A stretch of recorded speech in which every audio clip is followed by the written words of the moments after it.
विद्यार्थी मित्रांनो, 11वे admission 2026 cap round 1 ची लिस्ट आता लागलेली आहे आणि याच्या माध्यमातून तुम्हाला पहिल्या राऊंडसाठी कोणतं कॉलेज मिळालेलं आहे याची माहिती जवळपास सर्व विद्यार्थ्यांना समजली आहे।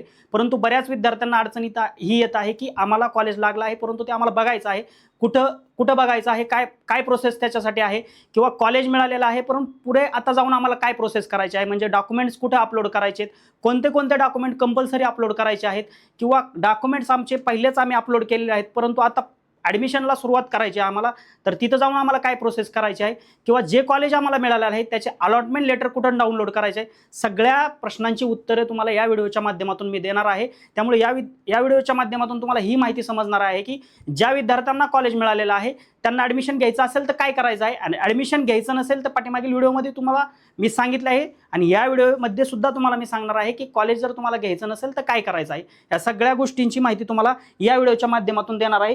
तत्पूर्वी मी तुम्हाला सुरुवातीला हे सांगतो की तुम्हाला तुमचं कॉलेज मिळालेलं आहे हे कुठून बघायचं आहे, तर हे तुम्हाला सांगतो। तुम्हाला काय करायचं आहे की तुम्हाला नेहमीप्रमाणे जे काही आपण आजपर्यंत जी प्रोसेस करत आलो, ज्या वेबसाईटवरून ही प्रोसेस करत आलेलो आहे ते FYGC ॲडमिशन हे आपल्याला गुगलला सर्च करायचं आहे। FYGC ॲडमिशन सर्च केल्यानंतर आपल्याला इथं जायचं आहे। इथं गेल्यानंतर तुम्हाला पाठीमागील व्हिडिओ मी सुद्धा मध्ये सांगितलं आहे की तुम्हाला ज्यावेळेस तुम्ही इथं जाता त्यावेळेस तुम्हाला कोपऱ्यामध्ये राईट कॉर्नरमध्ये तुम्हाला ऑप्शन आहे लॉगिनवर क्लिक केल्यानंतर तुम्हाला काय ID पासवर्ड तुमचा टाकायचा आहे। आता इथं तुम्हाला त्या दिवशीच मी तुम्हाला सांगितलेलं होतं की कॉलेज तुम्हाला कधी मिळणार आहे, तर आज तुम्हाला कॉलेज मिळालेलं आहे आणि आता जे ॲडमिशनची जी प्रोसेस आहे ती इथून पुढं 5 दिवस म्हणजे 3 जूनपर्यंत संध्याकाळी 6 वाजेपर्यंत तुम्हाला ॲडमिशन घ्यायचं आहे। तर सुरुवातीला आपण हे बघू की तुम्हाला लॉगिन केल्यानंतर कशा पद्धतीने तुम्हाला क्लिक करायचं आहे। क्लिक केल्यानंतर तुम्हाला अशा पद्धतीचं तुम्हाला माहिती येईल। अशा पद्धतीचं तुम्हाला लॉगिन ID विचारलं जाईल, पासवर्ड विचारला जाईल, त्यानंतर कॅप्चा विचारला जाईल। ही माहिती तुम्हाला सगळे टाकायची। आता मी माझ्या पद्धतीने तुम्हाला टाकतो। माझ्याकडे जी माहिती आहे तुम्हाला एक डेमो करून दाखवतो। इथं तुम्हाला तुमचा लॉगिन ID टाकायचा आहे, ठीक आहे। मग लॉगिन ID तुमचा काय आहे, जो काय तुमचा ॲप्लिकेशन ID आहे, तुम्हाला मेसेजवर तुम्हाला युजर ID आलेला असतो, लॉगिन ID आलेला असतो, तो लॉगिन ID तुम्हाला या ठिकाणी टाकायचा आहे।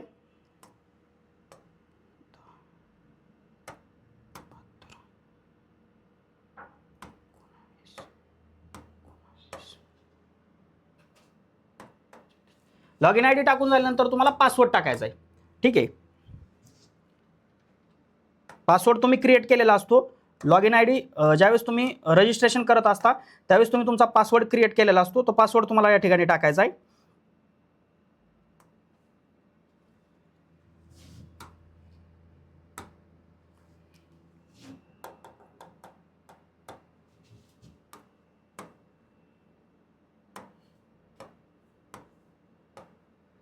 पासवर्ड टाकून झाल्यानंतर जिथं तुम्हाला इथे कॅप्चा दिलेला असतो तो कॅप्चा तुम्हाला टाकायचा आहे।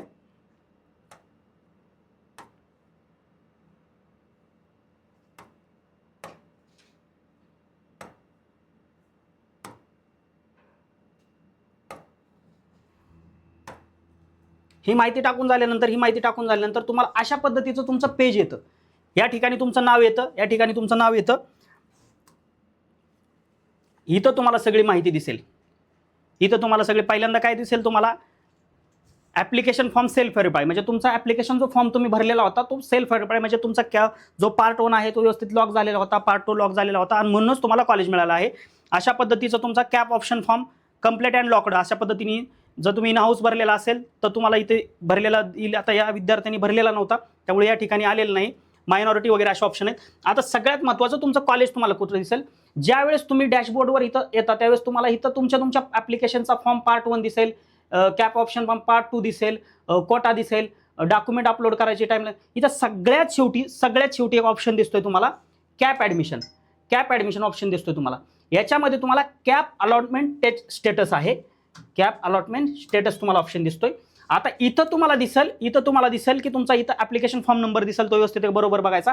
राऊंड म्हणजे रेग्युलर राऊंड 1ला तुमचा म्हणजे नंबर लागलेला आहे, तुम्हाला कॉलेज मिळालेले। या ठिकाणी तुमचं तिथं नाव दिसेल, इथं तुमचं सगळी माहिती दिसेल। ती माहिती एकदा चेक करून घ्यायची की तुमचं नाव, आईचं नाव, तुमचं जन्मतारीख, तुमचं जेंडर जे काय आहे, तुम्ही कोणत्या कॅटेगरीमधनं ॲडमिशनसाठी फॉर्म भरला होता, तुमची कॅटेगरी बरोबर आहे का. आणि सगळ्यात महत्त्वाचं इथं तुम्हाला दिसेल अदर कॅटेगरी, म्हणजे अदर कॅटेगरी फॉर ऍडमिशन, म्हणजे ऍडिशनल कोणता रिझर्वेशनचा तुम्ही फॉर्म भरला होता का. मग तुम्ही अनाथ असेल, तुम्ही अपंग असेल, तुम्ही सगळं असेल, या पद्धतीने तुम्हाला तिथं माहिती येईल. आता या ठिकाणी ॲडिशनल कॅटेगरीतनं फॉर्म भरला, मेरिट मार्क्स तुम्हाला दिसतील, मेरिट नंबर दिसेल. आणि अलॉटमेंट डिटेल्समध्ये तुम्हाला राऊंड 1 मध्ये तुम्हाला तुमचं सर्व माहिती या ठिकाणी दिलेली आहे. सर्व माहिती या ठिकाणी तुमचं अलॉटेड कॉलेज दिलेलं आहे. या कॉलेजचं नाव या ठिकाणी दिलेलं आहे. त्यानंतर स्ट्रीम कोड या ठिकाणी दिलेला आहे. त्यानंतर स्टेटस म्हणजे हे कॉलेज जे आहे अनुदानित आहे की विना अनुदानित आहे की प्रायव्हेट आहे, सेल्फ फायनान्स आहे, या ठिकाणी तुम्हाला कॉलेजचं स्टेटस दिसेल. हे एडेड कॉलेज आहे. तर तुमचा स्ट्रीम्स कोणत्या स्ट्रीमसाठी तुम्ही फॉर्म भरला होता, आर्ट्ससाठी भरला होता, कॉमर्ससाठी भरला होता, सायन्ससाठी भरला होता, या ठिकाणी तुम्हाला दिसेल तुमची स्ट्रीम दिसेल. त्यानंतर प्रोसिजर फॉर ॲडमिशन त्यांनी दिलेलं आहे. प्रोसिजर फॉर ॲडमिशन तुम्हाला काय सांगितलंय, ही सगळ्यात महत्त्वाची गोष्ट तुमच्यासाठी असणार आहे की व्हिजिट द कॉलेज तुमचा नियर बाय असेल, visit the college, contact with the admission committee, म्हणजे त्या ठिकाणी कॉलेजमध्ये गेल्यानंतर जी काय ॲडमिशन कमिटी असेल त्या ठिकाणी एक तुम्हाला ऑफिस असेल, त्या ठिकाणी तुम्हाला भेटायचं आहे. Fill up online admission form and pay fees using online mode, या ठिकाणी तुम्हाला काय ऑनलाईन ॲडमिशन फॉर्म जो आहे तो फिलअप करायचा आहे आणि फीज पेड करायची आहे. Submit admission form along with allotment letter, original LC marksheet xerox, Aadhaar card xerox, caste certificate, student bank passbook xerox, migration certificate if applicable, म्हणजे जर तुम्हाला त्या ठिकाणी मायग्रेशन सर्टिफिकेटची गरज असेल तर ते हे करायचं आहे. Online fees paid receipt and other required documents for further inquiry consult with admission process in charge, म्हणजे या ठिकाणी तुम्हाला कॉलेजमध्ये बऱ्यापैकी सर्व माहिती तुम्हाला मिळेल. आता याच्यामध्ये तुम्हाला एवढी जरी माहिती दिलेली असेल तर ही डोक्यात तुम्हाला घ्यायचं नाही. तुम्हाला काय करायचं आहे, तुमचं जे कॉलेज मिळालंय या ठिकाणी तुम्ही खाली जा. पहिलं काय कॉलेजचं नाव तुम्हाला कळालं, सगळी माहिती तुम्हाला कळाली. याच्यामध्ये तुम्हाला काय सांगितलं, पहिली महत्त्वाची गोष्ट त्यांनी बाबा शाळेमध्ये व्हिजिट करा आणि तुमचे हे करा. पण सगळ्यात महत्त्वाची गोष्ट या ठिकाणी असणार आहे, ज्या ठिकाणी तुम्ही डॉक्युमेंट्स अपलोड केले बरोबर त्याच्या खाली तुमचे सर्व डॉक्युमेंट्स दिसतील. ठीक आहे. मग इथं काय 10th स्टँडर्ड मार्कशीट तुम्हाला दिसेल. ठीक आहे. आता काही विद्यार्थ्यांना अजूनही मार्कशीट मिळाली नसेल, मिळेल. मग आजच तुम्ही घाई करण्याची गरज नाही. कॉलेजमध्ये तुम्ही तुमच्या शाळेमध्ये ज्या ठिकाणी शाळा शिकला त्या ठिकाणी जावा की बाबांनो आमचं 10वीचं मार्कशीट तुम्ही आम्हाला दिलं नाही, ते दिलं का. बऱ्यापैकी 95% विद्यार्थ्यांना मिळालं असेल. काही एखादी शाळा असू शकते की त्यांना अडचण आली असेल, तर ते तुमचं मार्कशीट घ्या. मार्कशीट घेतल्याबरोबर शाळा सोडल्याचा दाखला तो तुम्हाला शाळेमध्येच मिळतो, तो काय कुठून येत नसतो. ठीक आहे. तो शाळा सोडल्याचा दाखला घ्या. हे 2 डॉक्युमेंट तुमच्याजवळ असले पाहिजे. बाकी अदर जे डॉक्युमेंट होते, आता ज्या तुम्ही कास्ट सर्टिफिकेटमधनं फॉर्म भरलाय त्या कास्टचं सर्टिफिकेट तुम्हाला लागेल. पण पहिल्यांदा सगळ्यात महत्त्वाची गोष्ट काय असणार की तुम्ही त्या कास्टमधनं तुमचा नंबर लागला का. आता काही विद्यार्थी असे असतील की ओबीसी असतील परंतु त्यांनी ओपनमधनं फॉर्म भरला असेल तर त्यांना जातीच्या दाखल्याची गरज नाही. काही विद्यार्थी असे असतील की बाबा ज्यांच्याकडे नॉन क्रिमिनल नव्हतं, म्हणजे त्यांचं नॉन क्रिमिनल निघत नाही, त्यांचं वडिलांचं आईचं वार्षिक उत्पन्न जे आहे ते 8 लाखांपेक्षा जास्त आहे, त्यामुळे नॉन क्रिमिनल मिळत नसल्यामुळे त्यांनी ओपनमधनं फॉर्म भरला असेल. अशा विद्यार्थ्यांना कास्ट सर्टिफिकेटची नॉन क्रिमिनलची गरज नाही. परंतु तुम्ही जर तुमच्या कॅटेगरीमधनं तुमचा नंबर लागला असेल, ओबीसी मधनं लागला असेल, SC मधनं लागला असेल, ST मधनं कोणत्याही रिझर्वेशनचा तुम्ही लाभ घेतला असेल, तुम्ही समजा बाकी अपंग असेल, अनाथ असेल, त्यानंतर तुम्ही प्रकल्पग्रस्त असेल, अशा इतर आरक्षणाचा जर तुम्ही लाभ घेतला असेल, ते सर्टिफिकेट तुम्हाला या ठिकाणी अपलोड करावे लागेल. तर या ठिकाणी तुम्हाला कंपल्सरी दिले, इथं तुम्हाला स्टार मार्क दिलेलं आहे, म्हणजे हे कंपल्सरी आहे. इथं स्टार आहे म्हणजे 10वीचं मार्कशीट तुमच्यासाठी या ठिकाणी अपलोड करणं कंपल्सरी आहे. त्याच्यासोबत या ठिकाणी या विद्यार्थ्याचं ॲडमिशन जे आहे ते ऑर्फनमधनं झालेलं आहे, त्यामुळे ऑर्फन सर्टिफिकेट अपलोड करणं कंपल्सरी आहे. ठीक आहे. त्याच्यानंतर स्कूल लिव्हिंग सर्टिफिकेट म्हणजे शाळा सोडल्याचा दाखला या ठिकाणी अपलोड करणं कंपल्सरी आहे. बाकी या विद्यार्थ्याचा नंबर ऑर्फनमधून लागल्यामुळे फक्त ऑर्फन सर्टिफिकेट, 10वीचं मार्कशीट आणि शाळा सोडल्याचा दाखला, 3 डॉक्युमेंट नेसेसरी आहेत. कारण बाकी रिझर्वेशनचं ओबीसी जरी विद्यार्थी असला तरी ओबीसी आरक्षणाचा त्याने लाभ घेतलेला नाही, त्याच्यामुळं त्याला एवढेच डॉक्युमेंट्स गरजेचे आहेत. हे डॉक्युमेंट्स तुम्ही अपलोड केले नसतील, याच्या अगोदर केले असतील, हे बघा केले जर असतील तर या ठिकाणी तुम्हाला दिसेल की बाबा डॉक्युमेंट अपलोड केले आहे, ते ठिकाणी तुम्ही व्ह्यूज करू शकता, डॉक्युमेंट बघू शकता. जे तुम्ही अपलोड केलेले डॉक्युमेंट आहे ते तुम्ही बघू शकता. जर चुकीचा असेल किंवा तुम्ही जातीच्या दाखल्याच्या जागेवर तुम्ही वडिलांचा जातीचा दाखला जोडलेला असेल तर तुमचा जातीचा दाखला अपलोड करणं, किंवा NCLच्या जागेवर तुम्ही दुसरं डॉक्युमेंट कोणतं अपलोड केलं असेल तर त्याच्या जागेवर NCL ओरिजिनल अपलोड करणं. नसेल आज तुमच्याकडे, उद्या मिळणार असेल तर अजून वेळ आहे. तुम्ही शेवटच्या दिवशी आधी 2 तारखेला सुद्धा ते डॉक्युमेंट्स अपलोड केले आणि पुढील प्रोसेस केली तरी चालते. डॉक्युमेंट्स सोबत आधी घ्या आणि मग ही प्रोसेस करा. आणि या ठिकाणी तुम्ही तुमचे डॉक्युमेंट्स अपलोड करा. जिथं जिथं स्टार मार्क्स दिसेल तुम्हाला, जिथं जिथं तुम्हाला स्टार मार्क्स दिसेल ते डॉक्युमेंट तुम्हाला कंपल्सरी अपलोड करायचे. आणि बाकी ज्या ठिकाणी स्टार मार्क्स नाही ते डॉक्युमेंट्स तुम्ही नाही अपलोड केले तरी चालतील, असतील तर अपलोड करून द्या. आता सगळ्यात महत्त्वाची काय असणार आहे इथं गोष्ट, सगळ्यात महत्त्वाची गोष्ट असणार आहे की print allotment letter.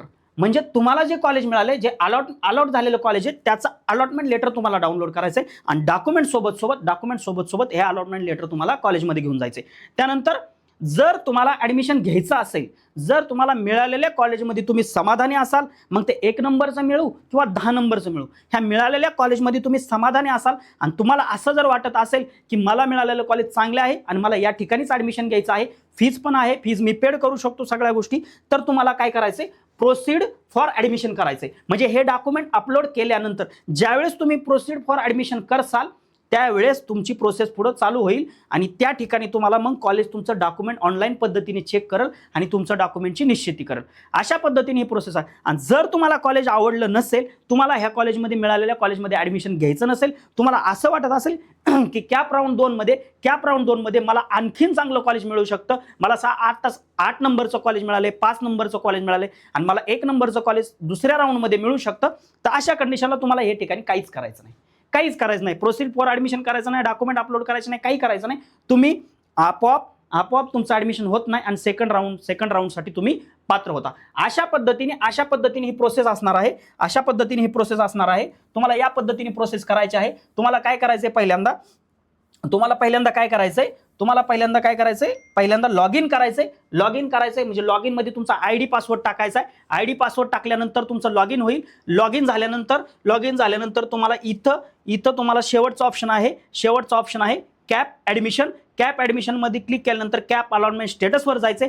Cap allotment status गेल्यानंतर तुम्हाला त्या ठिकाणी तुमचं कॉलेज दिसल. मिळालेलं कॉलेज आवडत असेल तर त्या ठिकाणी खाली लास्टला डॉक्युमेंट अपलोडचा ऑप्शन आहे. जे डॉक्युमेंट आत्तापर्यंत तुमच्याकडे आलं असेल, म्हणजे मार्कशीट आलेला असेल, लिव्हिंग सर्टिफिकेट आलेला असेल, कास्ट सर्टिफिकेट आलेला असेल, NCL आलेला असेल, अदर रिझर्वेशनचा तुम्ही लाभ घेत असेल, अनाथ असाल, अपंग असाल, भूकंपग्रस्त, प्रकल्पग्रस्त, माजी सैनिकाचा पाल्य, असे जे काही तुमचे सर्टिफिकेट असेल तर त्या ठिकाणी त्यामधून तुमचा नंबर लागला असेल तर, मग तुम्ही जर त्यामधून तुमचा नंबर लागला नसेल, या ठिकाणी तुम्हाला दिसेल की तुमचा नंबर कुठून लागलाय, तर ते डॉक्युमेंट्स अपलोड करायचे, नाहीतर तुम्हाला डॉक्युमेंट्स अपलोड करायची गरज नाही. अशा पद्धतीने तुम्ही तुमच्या कास्टचं, तुम्ही तुमच्या अदर रिझर्वेशनचं डॉक्युमेंट्स अपलोड करायचं आणि अपलोड केल्यानंतर शेवटी तुम्हाला सांगितलं प्रिंट अलॉटमेंट लेटरची प्रिंट काढायची आणि प्रोसीड फॉर ॲडमिशन करायचं. आणि जर ॲडमिशन घ्यायचंच नसेल अशा पद्धतीने तुम्हाला काहीच करायचं नाही. या ठिकाणी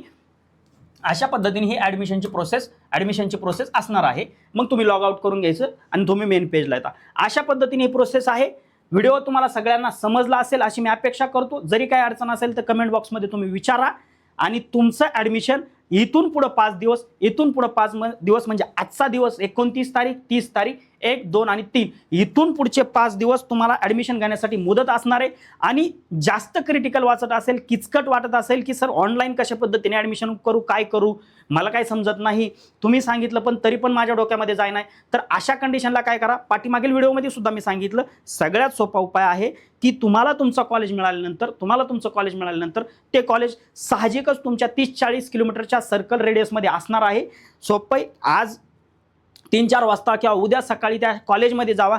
त्या ठिकाणी ॲडमिशन प्रोसेस करणारी एक टीम असेल, त्या टीमला भेटा, त्यांना सांगा की सर माझा नंबर तुमच्या कॉलेजमध्ये लागलेला आहे, परंतु मला काही समजत नाही, मी इथून पुढे कशा पद्धतीने प्रोसेस केली पाहिजे, तुम्ही मला समजून सांगा मी कशी प्रोसेस करायची. नक्कीच ते तुम्हाला मार्गदर्शन करतील. त्यांनाही ॲडमिशनची गरज आहे, तुम्हालाही ॲडमिशन घेण्याची गरज आहे, दोघांनाही गरज आहे. त्याच्यामुळे व्यवस्थित ते तुम्हाला मार्गदर्शन करतील, व्यवस्थित सांगतील. त्या पद्धतीने तुम्ही ते प्रोसेस करा आणि मिळालेल्या कॉलेजला ॲडमिशन घ्या. अन्यथा ॲडमिशन घ्यायचं नसेल, कॉलेज आवडत नसेल तर दुसऱ्या राऊंडसाठी ट्राय करा.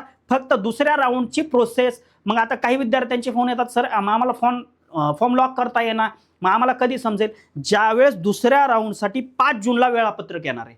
म्हणजे 3 जूनला ही प्रोसेस असेल, 4 जूनला रिक्त जागा प्रदर्शित केल्या जातील, त्यानंतर 5 जूनला वेळापत्रक येईल की पुढच्या राऊंडला कशा पद्धतीने ॲडमिशन शेड्यूल असणार आहे, कधी लिस्ट लागणार, कधी ॲडमिशन घ्यायचं, त्यावेळेस ह्या तुमच्या गोष्टी त्यावेळेस क्लिअर होतील.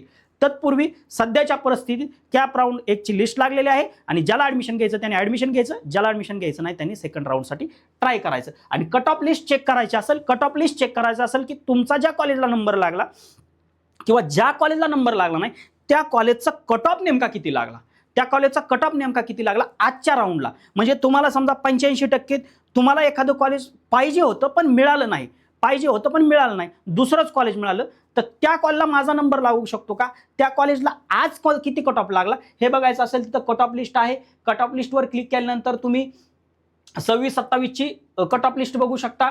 Round 1 cut off list, round 1 cut off list यावर क्लिक केल्यानंतर तुम्ही तुमची कट ऑफ लिस्ट बघू शकता. सध्या ओपन होत नाहीये पण या ठिकाणी कट ऑफ बघू शकता. राऊंड 1, राऊंड 2 जे पाठीमागच्या वर्षीचं हे अशा पद्धतीने तुम्ही तुमचा कट ऑफ बघून घ्या आणि त्याच्यानंतर कट ऑफ बघितल्यानंतर तुम्ही मग दुसऱ्या राऊंडसाठी मग रिस्क घ्या. नाहीतर तुम्हाला जे कॉलेज मिळालं आहे त्या कॉलेजला तुम्ही सध्या ॲडमिशन घेऊन घ्या. माहिती समजली असेल अशी अपेक्षा करतो. काही अडचण असेल तर कमेंट बॉक्समध्ये विचारा. तोपर्यंत सर्वांना धन्यवाद आणि पुढील प्रोसेससाठी तुम्हाला शुभेच्छा.